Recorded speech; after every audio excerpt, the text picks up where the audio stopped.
আওয়ামী লীগ কখনো পিছনের দরজা দিয়ে ক্ষমতা আসেনি। আর আমার পাওয়ার চাই, আমি ইলেকশন চাই, সাফ কথা, আমার পাওয়ার চাই। জনগণ ভোট দেওক না দেওক, ক্ষমতায় আমাদেরকে যেতে হবে। ভোট দেবো আমি বিএনপির ভোট দেবো। আমি জান্নাতে যাবো না, জান্নাতে কি হবি কি না আমি সেটা হলে পরের দরবার, এখনকার দরবার না। এবার ভোট দিবে কিসে? ধানের শীষে।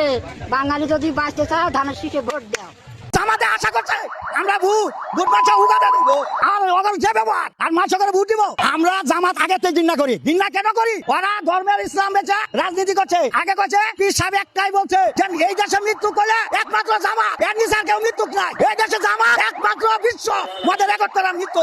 1.5 কোটি টাকার লোভে তারা জামাতের সঙ্গে গিয়েছে। 1.5 কোটি, কারণ 1.5 কোটি টাকা তারা জীবনও চোখে দেখেনি। তাদের তো পায়ে স্যান্ডেল ছিল না, হ্যাঁ, সিঙ্গারা খাইতো, ডাইলিয়া ভাত খাইতো, তারা গায়ে শ্বাস ছিল না। এখন তাদের নাদুস নদুস শরীর, হ্যাঁ, পাজারো দিয়া চলে, মার্সিডিজ দিয়া চলে, হেলিকপ্টারে যায়, বুঝতে পারছেন? এই টাকার লোভে তারা হচ্ছে এবার জামাতের সাথে যোগ দিয়েছে। কারণ তাদেরকে জামাত বলেছে তোমাদেরকে আমরা 30টি আসন দেবো এবং প্রত্যেকটি নির্বাচনী কেন্দ্রে 1.5 কোটি করে টাকা দিব। এই আশায় লোভে গেছে, কারণ তারা জীবনও এই টাকা চোখে দেখেনি। এই কারণে তারা জামাতের সাথে জোটবদ্ধ হয়ে রাজাকারের দলের সাথে মিশেছে। মুনাফিক চিনেন তো? ভিতরে এক বাইরে আরেক, তার নাম? সবাই বলেন, ভিতরে এক বাইরে আরেক, তার নাম মুনাফিক। ইউযহিরু খিলাফা মা ইউবতিন, আরবিতে কি বলে? এই 71-এর এই যে জামাত কি করছে আমার মতন মানুষ জানে। এরা খুব ভালো মানুষ, কম করে নাই গা। মুক্তি বাহিনীর সময় এক বাচ্চা যায় আরেকজনকে দেখাই দিছে। এই জামাতে বেইমানি করছে বাংলার লোকে। জামাত দাঁড়িপাল্লা ভোট দিয়ে জান্নাতে যাবো হস্তায়, জান্নাত তো থাকে রাতে।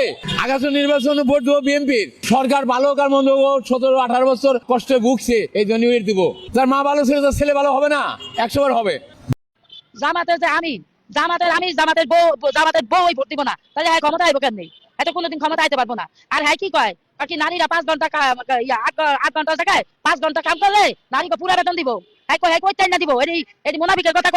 জামাত যুদ্ধ অপরাধী, আর জামাতকে যুদ্ধ অপরাধী আমাদের মতো বয়স্ক লোকেরা বলবে, কারণ আমরা দেখছি। আমি 71 সালে আমার বয়স 15 বছর বয়স যেহেতু, তাহলে আমি বুঝি। এমনকি মুক্তি বাহিনীদের সাথে সহযোগিতা করছি, 30 লক্ষ লোক শহীদ হয়েছে। এত কিছুর পরে জামাত নির্বাচনে আসতে পারে না, কারণ জামাত এদেশের যুদ্ধ অপরাধী দল, এটা কিন্তু স্পষ্ট ক্লিয়ার, এতে কোনো সন্দেহ নাই। আমরা তো ছাত্রদের পক্ষে ছিলাম যে ছাত্ররা ভালো কিছু করে দেখাবো, আশা আকাঙ্ক্ষা পূরণ করতে পারে নাই। ওরা যার আশা নিয়ে তারা ব্যস্ত, আমাদের আশা পূরণ করবো কেটা? ওরা কোটিপতি, আমরা এখন ভোগে গেছি।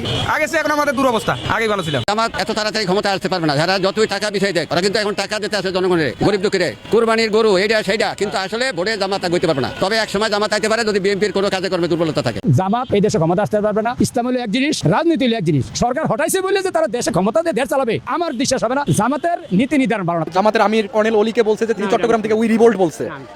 ফার্স্টে বললাম কিছুটা লাইন আইছিল, মানে হেরা বেলাই নিয়ে গেছে, হেরা লাইন ঠিক নাই।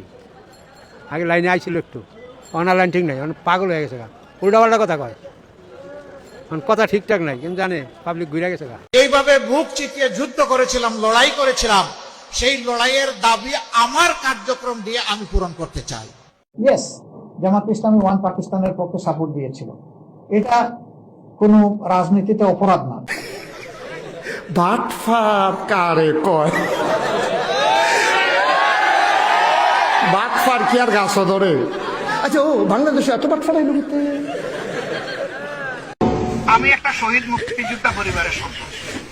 আমিও মুক্তিযোদ্ধা ছিলাম স্যার, ও যা বলছে সব মিথ্যা কথা। আমার ভুল হয়েছে, ক্ষমা করে দেন।